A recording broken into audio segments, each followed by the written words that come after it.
नमस्कार, मी विलास बडे. तुम्ही पाहताय बडे मुद्दे. आजचा चर्चेतला मुद्दा आहे अजित पवारांची कबुली. अजित पवार यांनी बहिणीच्या विरोधात पत्नीला उमेदवारी देण्याच्या संदर्भात चूक होती अशी कबुली दिली. पण या सगळ्यातून काही सवाल निर्माण झाले. अजित पवारांची ही कबुली खरोखरच त्यांना झालेला पश्चाताप आहे की आपली प्रतिमा सुधारण्याची त्यांची ही राजकीय खेळी आहे? जर अजित पवारांना विरोधात निवडणूक लढवण्याचा पश्चाताप होतोय तर मग काकांची साथ सोडल्याचा आणि पक्ष फोडल्याचाही पश्चाताप होत नाही का, असा सवाल आज विचारला जातोय. जर ती चूक असेल तर मग यापुढे पवार विरुद्ध पवार असा सामना होणार नाही का? दादांची दादागिरी महाराष्ट्रानं पाहिली, पण अचानक दादा गांधीगिरीमध्ये कसे गेले? ही सहानुभूती मिळवण्याचा किंवा सहानुभूती कमी करण्याचा प्रयत्न आहे का? घरात राजकारण घुसवायचं नाही असं म्हणणारे अजितदादा घरातल्या रोहित पवारांच्या विरोधात उमेदवार देणार आहेत की नाही? चुका जाहीरपणे कबूल करण्याची हिम्मत लागते. अजितदादांनी ती दाखवली. आता अजित पवार यांना शरद पवार, सुप्रिया सुळे माफ करणार आहेत का? अशा अनेक प्रश्नांची चर्चा आजच्या या बडे मुद्दे या कार्यक्रमात. पण सुरुवातीला खास रिपोर्ट.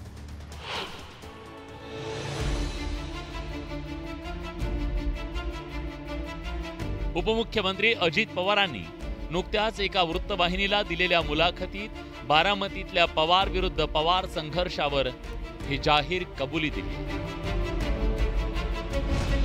लोकसभा निवडणुकीत बारामतीतून सुप्रिया सुळेंविरोधात सुनित्रा पवारांना रिंगणात उतरवणं मोठी चूक होती. बहीण सुप्रिया विरोधात भावजाई सुनित्रांना उभं करायला नको होतं. एकदा बाण सुटल्यावर आपण काय करू शकत नाही. राजकारण हे पार घरामध्ये शिरू द्यायचं नसतं. आज माझं मन मला सांगतंय तसं व्हायला नको होतं. रक्षाबंधनाच्या वेळी मी तिकडे असेन तर मी राखी बांधून घ्यायला जरूर जाईन, असं अजित पवारांनी त्या मुलाखतीत सांगितलं. पण भावाच्या कबुलीवर बहिणीनं थेट बोलणं टाळलं. आपले काय भूमिका?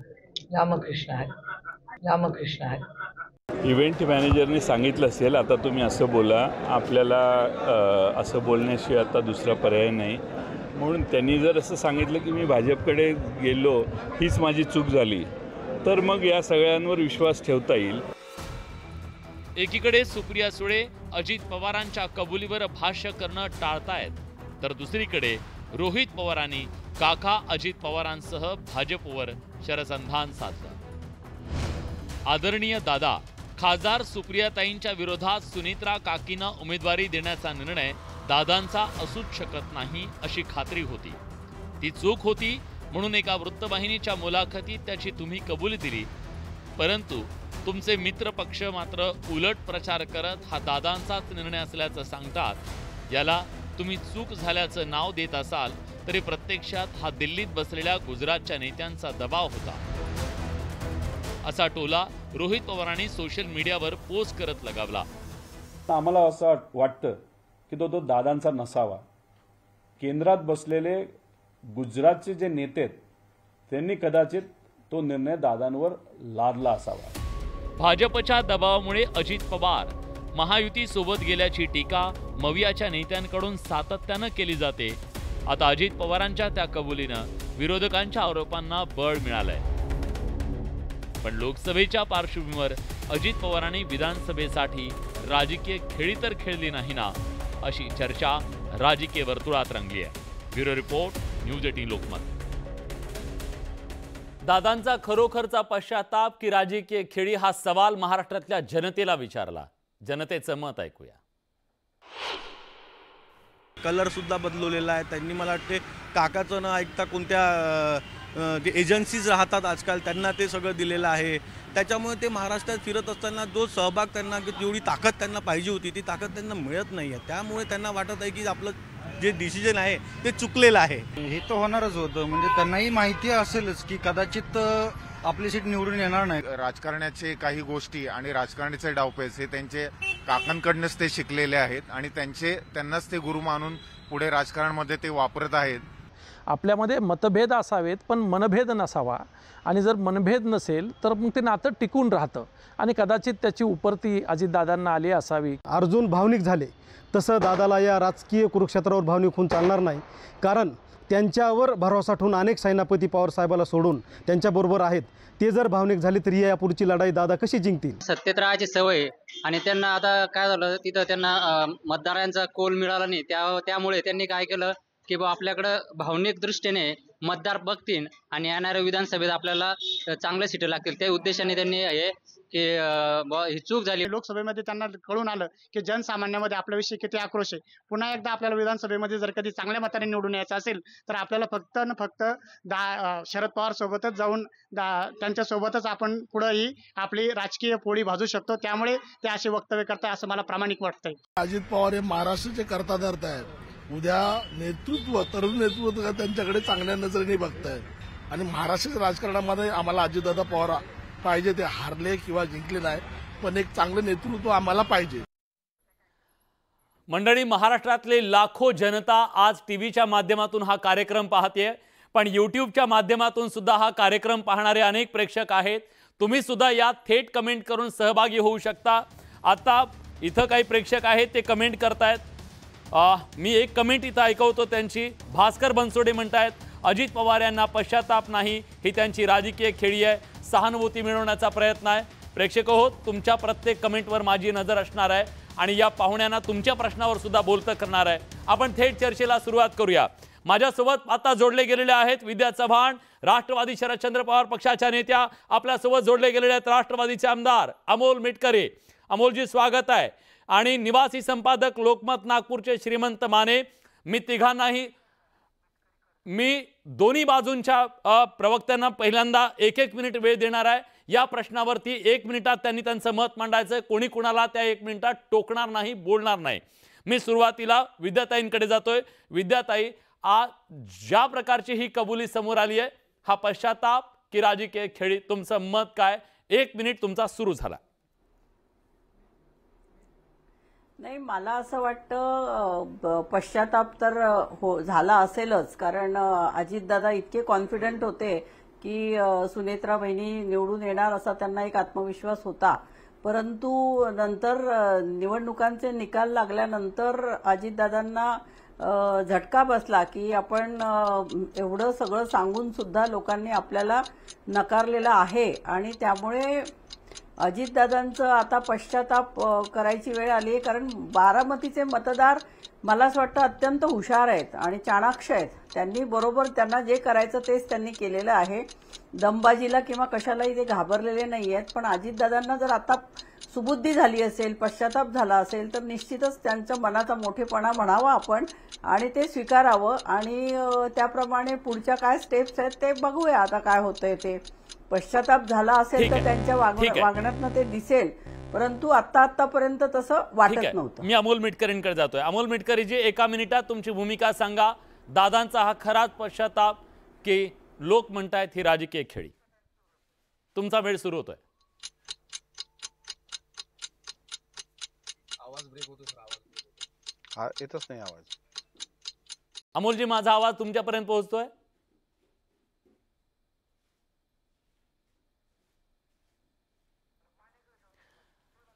ठीक आहे, काही तांत्रिक कारणामुळे त्यांच्यापर्यंत आवाज पोहोचत नाहीये. मी पुन्हा त्यांच्याकडे जाण्याचा प्रयत्न करेन. पण श्रीमंत माने सुद्धा आपल्यासोबत या चर्चेमध्ये सहभागी झालेले आहेत.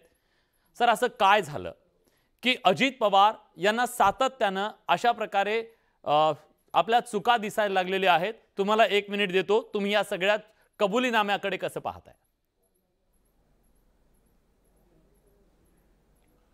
हे पूर्णपणे पश्चाताप वगैरे काही नाही आहे. हा मला जो वाटतंय तो त्यांची प्रतिमा सुधारण्याचा भाग आहे. कारण त्यांची प्रतिमा थोडे कठोर बोलणारे, कटू असलं तरी सत्य सांगणारे, थोडे राऊडी टाईप अशा पद्धतीची त्यांची एक इमेज आहे महाराष्ट्राच्या राजकारणामध्ये. आणि त्यामुळं आत्ता जे निकाल आले त्या निकालानंतर त्यांना लक्षात आलंय की आपल्याला प्रतिमा सुधारण्याची गरज आहे आणि त्याच्यातून आलेलं हे वाक्य असावं असा माझा त्या संदर्भातला निरीक्षण आहे. पूर्ण पश्चाताप नाही आहे, कारण खूप तुम्ही जे वारंवार कबुली म्हणता तर फार कबुली देत नाही आहेत. अलीकडच्या काळातली दिलेली ही तशी पहिली कबुली आहे. अजून ते बरंच काही बोलतील कदाचित, परंतु आत्तापर्यंत काही खूप कबुली त्यांनी किंवा पश्चाताप वगैरे असा व्यक्त केलेला नाही आहे. हां, ठीक आहे. मिटकरीजी, माझा आवाज तुमच्यापर्यंत पोहोचतोय?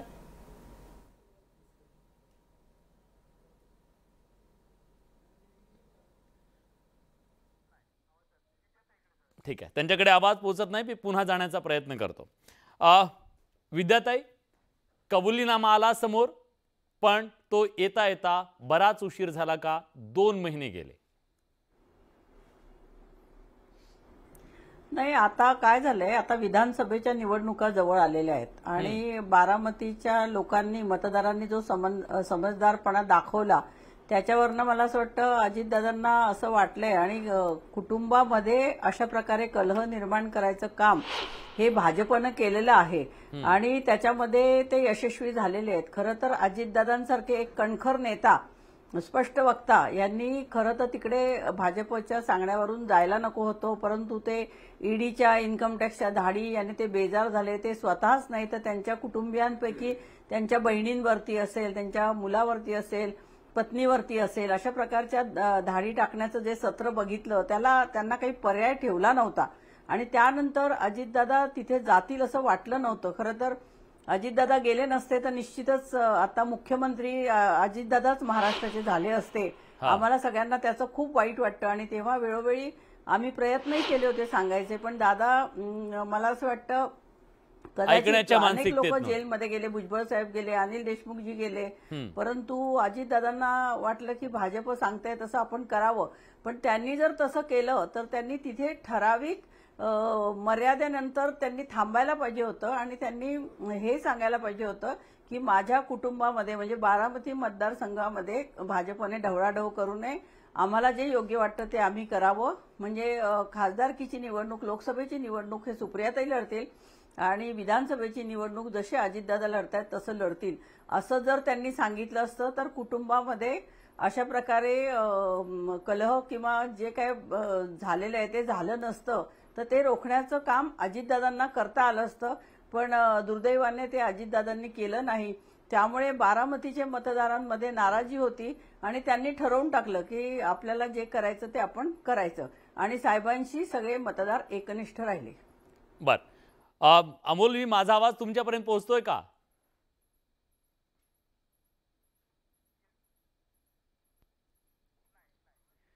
ठीक आहे, त्यांच्यापर्यंत आवाज पोहोचत नाहीये, पण मी माने सरांकडे जातोय. माने सर, ज्या प्रकारचं राजकारण या महाराष्ट्रामध्ये पाहायला मिळतंय, अजितदादा जर आज म्हणत असतील की अजितदादांची ही चूक होती आपल्या बहिणीच्या विरोधात उभं करणं, उद्या पुतण्यासमोर असणार आहे, उद्या पवार कुटुंबातला तिसरा कोणीतरी उभा असणार आहे, अजितदादांच्या वाट्याला ज्या जागा येतील त्या सगळ्या शरद पवारांच्या विरोधात असणार आहेत, मग अजितदादांना तर त्यांच्या विरोधात लढावं लागणार आहे. अजितदादा गोंधळलेल्या अवस्थेत आहेत का? अर्जुन झालाय का अर्जुन?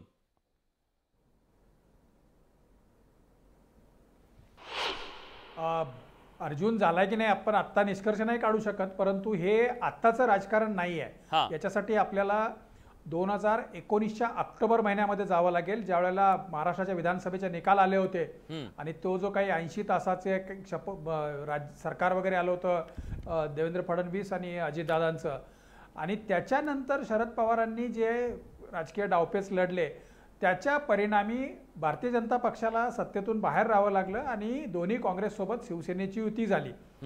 या सगळ्याच्या मागं म्हणजे महाराष्ट्रातलं एकूण राजकीय समीकरण बिघडण्याच्या मागणं, म्हणजे भाजपच्या दृष्टीनं बिघडण्याच्या मागं शरद पवार आहेत हे लक्षात आल्यानंतर सुरुवातीला म्हणजे 2 वर्षापूर्वी सुरुवातीला शिवसेनेच्या वरती आणि वर्षभरानंतर राष्ट्रवादी काँग्रेसवरती जे प्रयोग करण्यात आले त्या प्रयोगातला मोहरा नंतरच्या काळातला हे अजितदादा आहेत.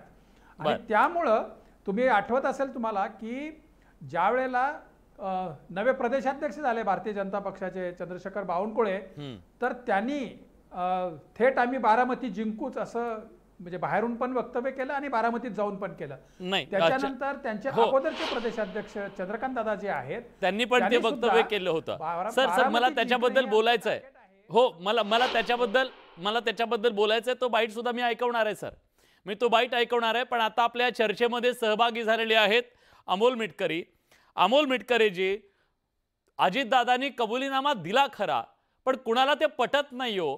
लोकांना असं वाटतंय की ही राजकीय खेळी आहे आणि प्रतिमा सुधारण्याचा हा प्रयत्न आहे तुमचा. लोकांना काय वाटतं ते महत्वाचं नाही, पण इतक्या प्रामाणिकपणे जर एखादी व्यक्ती कबुली देत असेल तर त्याच्यासाठी सुद्धा काळीच सिंहाचं लागतं. त्याच्यामुळे कोणाला काय वल्गना करायच्या त्या करू द्या. एका मुलाखतीमध्ये दादांनी जे स्पष्टपणे प्रांजळपणे कबुली दिलेली आहे, मला असं वाटतं त्यातच त्यांच्या मनाचा मोठेपणा सामावलेला आहे. आता त्यांनी ती कबुली दिल्यानंतर त्याला वेगवेगळे धागेदोरे लावण्याचा तर्क आपापल्या पद्धतीने सर्व लोक करतील. त्याच्यामुळे एक गोष्ट मान्य करा की आमचे नेते आदरणीय अजितदादांनी जी प्रामाणिक कबुली दिली तेवढी त्याच्याकरता दानत लागते, त्याच्याकरता हिंमत लागते, त्याच्याकरता मनाचा निष्कपटपणा लागतो, मनाचा मोठेपणा लागतो. तो त्यांनी दाखवून दिलेला आहे. बोलणाऱ्यांच्या तोंडावर काही झाकणं नसतात, ते बोलत राहतील. मात्र अजितदादांनी जे वक्तव्य केलं त्या वक्तव्याचं ते पक्षाचे अध्यक्ष असल्यामुळे आम्ही सर्वजण त्याबाबत आदर करतो. अमोलजी, खूप चांगला मुद्दा तुम्ही मांडला आणि आम्ही सगळेजण मान्य करतो. अगदी विद्याताईंनी सुद्धा मान्य केलं की हो, जर त्यांनी केला मनाचा मोठेपणा. माझा प्रश्न तुम्हाला हा आहे, जर अजितदादांचा हा मनाचा मोठेपणा असेल तर तो कर्जत जामखेडमध्ये सुद्धा असेल का? त्यानंतर तो स्वतः बारामतीमध्ये सुद्धा असेल का?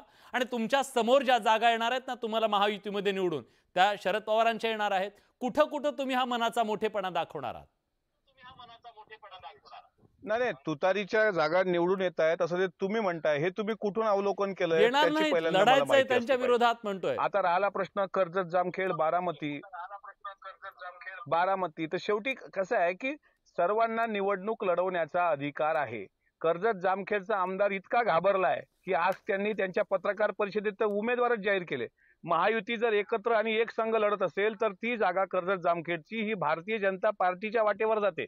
त्याच्यामुळे तिथे भारतीय जनता पार्टीचाच उमेदवार असणार आहे. पण तरीही काहीतरी आपल्याला प्रसिद्धी पिसाडांना ज्या पद्धतीने प्रसिद्धीत राहायची हौस असते, त्याच्यामुळे तिथल्या संबंधित तथाकथित नेत्याने, तिथल्या संबंधित आमदाराने आज ते आपल्या अकलेचे तारे तोडलेत. आणि तुम्हाला सांगतो की विधानसभा लढवायच्या आहेत का राष्ट्रवादीला? तर नक्कीच लढवायच्या आहेत. त्या महायुतीमध्ये एकत्र राहून लढवायच्या आहेत का? तर नक्कीच लढवायच्या आहेत. त्याच्यामुळे कोण हारतो कोण जिंकतो चिंता हवी कशाला? चिंता याची लढणाऱ्याला, बघणाऱ्याला नाही. त्याच्यामुळे घाबरलेल्या व्यक्तीने असं ते बालिश वक्तव्य केलंय. बारामती असेल, तुमचं कर्जत जामखेड असेल किंवा महाराष्ट्रातल्या ज्या काही विधानसभा मतदारसंघ जे महायुतीमध्ये तिन्ही पक्षाच्या वाटेवर येतील त्या ठिकाणी तिन्ही पक्ष एकत्र लढतील आणि तिन्ही पक्ष आणि मित्र पक्ष एकत्र लढून म्हणजे मनाचा मोठेपणा हा केवळ त्या मागच्या झालेल्या निवडणुकीपुरता होता, भविष्यातल्या बारामतीतल्या निवडणुकीसाठी नसेल कदाचित. नाही, मी तुम्हाला स्पष्टपणे सांगतोय, अजितदादांनी मुलाखतीमध्ये जी स्पष्ट मुलाखत दिलेली आहे त्यामध्ये पत्रकारांनी प्रश्न विचारल्यानंतर त्यांनी ती प्रांजळ कबुली दिलेली आहे. आता अर्थातच तो विषय लोकसभेचा संपलेला आहे, विधानसभा डोळ्यासमोर आहेत आणि विधानसभेमध्ये तिन्ही पक्षाचे वरिष्ठ करून आम्ही सर्वजण त्या गोष्टीला सामोरे जाणार आहोत. विद्याताई, तुम्हाला पटतं हे सगळं म्हणणं? नाही, मला तर पहिल्यांदा अमोल मिटकरीजी जे म्हणाले की निष्कपटपणा लागतो अजितदादांचा, तर भाजपचं कपट त्यावेळेस अजितदादांच्या लक्षात कसं नाही आलं? मला त्याचं आश्चर्य वाटतं की निष्कपटपणे जर तुमची ही भावना होती तर मग भाजपने कुटील कारस्थान केलं, कपटाने हे सगळं केलेलं आहे, हे अजितदादांच्या तेव्हाच लक्षात यायला पाहिजे होतं. आता ते बोलले की कर्जत जामखेड आणि घाबरलेली व्यक्ती, तर रोहितदादा पवार कधी कोणाला घाबरत नाही, हे तुम्ही बारामतीच्या आता लोकसभेच्या निवडणुकांमध्ये बघितलेलं आहे. निधड्या छातीने ते पुढे झाले होते आणि सुप्रियाताईंच्या मतदारसंघामध्ये प्रचाराला फिरत होते. संबंध महाराष्ट्र त्यांनी पिंजून काढलेला आहे. ते कुठल्याही व्यक्तीला किंवा कोणालाही घाबरण्याचा प्रश्नच येत नाही. लढाऊ नेता आहे, तरुण आहेत आणि लढाईची जिद्द आहे, त्यामुळे त्यांना घाबरलेलं म्हणणं हे चुकीचं आहे. कोण घाबरलं असेल तर मला असं वाटतं अजितदादा घाबरलेले आहेत आणि ते बारामतीच्या मतदारांना घाबरलेले आहेत की लोकसभेला जर काय सुप्रियाताईंना जास्त मतदान झालं आणि सुप्रियाताईंना निवडून दिलं आणि कदाचित पुन्हा आपल्यावरती लोकांचा राग निघाला तर मग तो राग शांत व्हावा, शमवावा म्हणून त्यांनी मला असं वाटतं माफी मागण्याचा प्रयत्न केलेला आहे.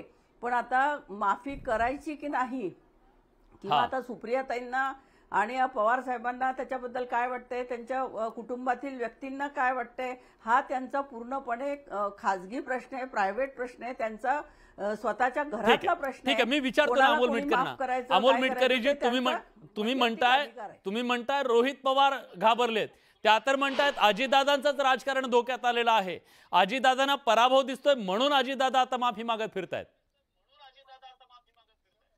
असं आहे, ते विद्याताईंचं वैयक्तिक मत आहे.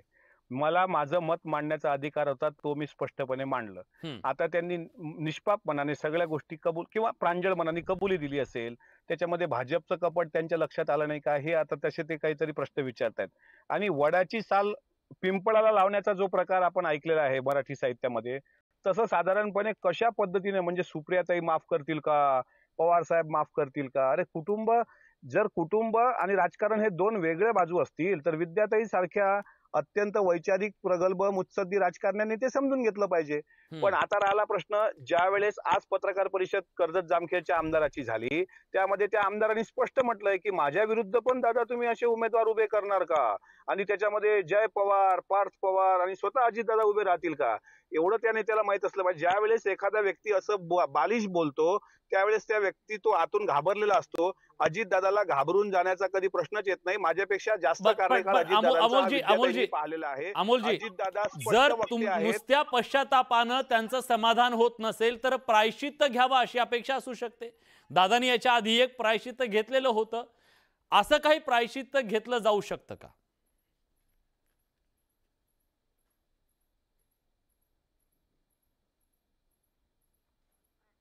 अमोलजी फ्रीज झालेले आहेत, त्यांचा आवाज आपल्यापर्यंत पोहोचत नाहीये.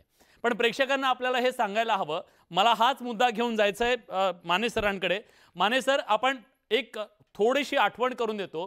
चंद्रकांत दादांनी चुटकी वाजवली होती, अजितदादांनी सांगितलं ते चूक आहे. कांदा उत्पादकांना त्रास झाला म्हणून अजितदादांनी माफी मागितली, आपल्याला माहित आहे. धाराशिवची जागा इच्छा नसताना सुद्धा आम्हाला दिली गेली, त्याच्याबद्दल सुद्धा त्यांनी सांगितलं, कबूल केलं. मोदींनी पवारांना भटकते आत्मा म्हणलं, ते चूक होतं. सुप्रिया सुळे यांच्या विरोधात पत्नीला उमेदवारी देणं चूक होतं. चुकीचा जो पाढा आहे ना, असं सातत्यानं ते वाचत चाललेले आहेत.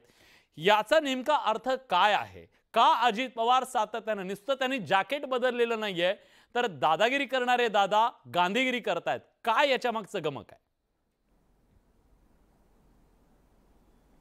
नाही, हे जे तुम्ही जे सांगताय ते सगळे संदर्भ जे आहेत ना, ते संदर्भ पवार घराण्याच्या अवतीभोवती जरी फिरणारे असले तरी त्याला त्याचं म्हणजे प्रत्यक्षात ते खूप व्यापक राजकारण आहे. आणि ते व्यापक राजकारण महाराष्ट्रातलं भाजपचं राजकारण आणि त्या राजकारणाला जो छेद दिला गेला 2019 मध्ये, आणि एकूण म्हणजे देशातले सगळे विरोधी पक्ष एकत्र येऊन भाजपला आव्हान देण्याची ती पहिली वेळ होती. आणि त्याच्यानंतर म्हणजे इंडिया अलायन्सचं जे एकूण जडणघडण झाली ती त्याच्यानंतरची आहे. म्हणजे त्या दृष्टीने जर विचार केला तर एक मॉडेल उभं केलं महाराष्ट्राच्या राजकारणाने. आणि त्यामुळं बारामतीमध्ये आपल्याला यश मिळालं पाहिजे, बारामतीमध्ये आपण शरद पवारांना पराभूत केलं पाहिजे किंवा त्यांच्या माणसांना पराभूत केलं पाहिजे, हे एक खूप म्हणजे लॉंग टर्म ॲम्बिशन आहे. आणि ते ॲम्बिशन काही पूर्ण होत नाही हे लोकसभेत पुन्हा एकदा स्पष्ट झालं.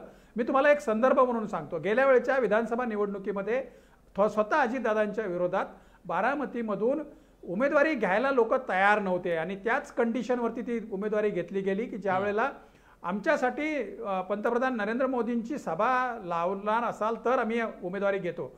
तर हे जर पाहिलं तर असं दिसतं आहे की तिथली जे मतदार जे आहेत ते पूर्णपणे शरद पवारांच्या किंवा त्यांच्या माणसांच्या बाजूने आहेत आणि ते लोकसभेला स्पष्ट झालंय. त्यामुळे याचा अर्थ हाच आहे की आत्ता जे काही आपल्याला जे सगळे संदर्भ येत आहेत, तुम्ही जो ती यादी वाचली या पद्धतीच्या कबुलीनाम्याची किंवा पश्चातापाची, तर हे त्याचे संदर्भ जरी पवार घराण्याशी संबंधित असले तरी सुद्धा त्याला विधानसभेत शेवटचे काही सेकंद माझ्याकडे उरलेले आहेत सर, म्हणून मी तुम्हाला थांबवतोय, माफ करा. मला अमोल मिटकरींकडे जायचंय. अमोल मिटकरी पुन्हा एकदा आपल्या गेलेले आहेत, पण ठीक आहे. आम्ही जनतेला हा प्रश्न विचारला होता, अजितदादांची कबुली राजकीय खेळी आहे का? जनतेचा कौल काय? मी युट्यूबवर सुद्धा सगळ्यांच्या कमेंट वाचतोय सातत्यानं. लोक काय म्हणतायत त्याच इतर रिफ्लेक्ट होत आहेत.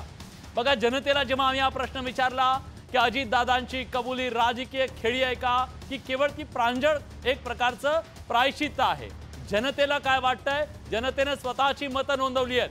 60% लोकांना वाटतंय की हो ही राजकीय खेळी आहे आणि 40% लोकांना वाटतं की नाही ही राजकीय खेळी नाहीये. प्रामाणिकपणे त्यांनी हिंमत दाखवली आहे की माझं चुकलंय हे सांगण्याची. खरं तर अजित पवारांना सुप्रिया सुळेंच्या विरोधात पत्नीची उमेदवारी देणं चूक वाटत असेल तर उद्या पवार कुटुंबातला कोणीतरी त्यांच्यासमोर असेल, त्यावेळी ते काय करतील? महायुतीत त्यांच्या वाट्याला ज्या जागा येतील त्यात पवारांच्या पक्षाशी संघर्ष अटळ आहे, त्यावेळी ते काय करतील? त्यामुळे त्यांची आजची भूमिका पाहिल्यास कुरुक्षेत्रावरच्या गोंधळलेल्या अर्जुनासारखी त्यांची अवस्था वाटतीये.